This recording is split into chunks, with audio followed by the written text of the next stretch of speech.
Financial ratio क्यों important होते हैं? फाइनेंशियल रेशियो का इस्तेमाल किसी भी बिजनेस या कंपनी के फाइनेंशियल हेल्थ, परफॉर्मेंस और ओवरऑल एफिशिएंसी को इवैल्यूएट करने के लिए किया जाता है। इन रेशियोज का उपयोग इन्वेस्टर्स, क्रेडिटर्स और मैनेजमेंट के द्वारा किया जाता है। फाइनेंशियल रेशियो एक होलिस्टिक पिक्चर प्रोवाइड करते हैं और स्टेक होल्डर को बिजनेस की डिफरेंट फैक्ट के बारे में इंसाइट देते हैं। इनका इस्तेमाल इन्फॉर्म डिसीजन लेने में और बिजनेस को ऑप्टिमाइज करने में मदद करते हैं।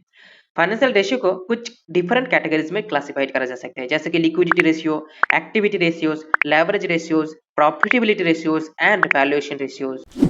What is liquidity ratio? Liquidity ratios हमारे बिजनेस के शॉर्ट टर्म फाइनेंशियल हेल्थ को दिखाता है, यानी कि ये मेजर करते हैं कि कंपनी के पास कितना पैसे इमीडिएट पेमेंट करने के लिए है।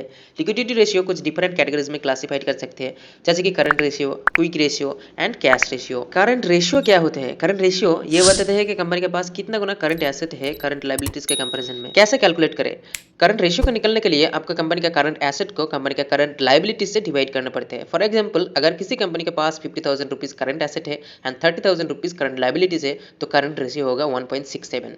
ये दिखाता है कि कंपनी का हर एक रुपीज के लिए कंपनी के पास 1.67 रुपीज करंट एसेट है। What is quick ratio? Quick ratio भी करंट रेशियो की तरह ही होते हैं, लेकिन ये एक्सक्लूड करते हैं इन्वेंटरी को, यानी सिर्फ कैश, बैंक और अकाउंट रिसीवेबल को कंसीडर करते हैं। कैलकुलेट कैसे करें? क्विक रेशियो का निकलने के लिए आपको करंट एसेट से इन्वेंटरी को माइनस करके कंपनी का करंट लायबिलिटीज से डिवाइड करना पड़ता है। फॉर एग्जाम्पल, अगर किसी कंपनी के पास 50,000 करंट एसेट है एंड 20,000 इन्वेंटरी है और 30,000 करंट लायबिलिटीज है, तो इस केस में क्विक रेशियो होगा 1।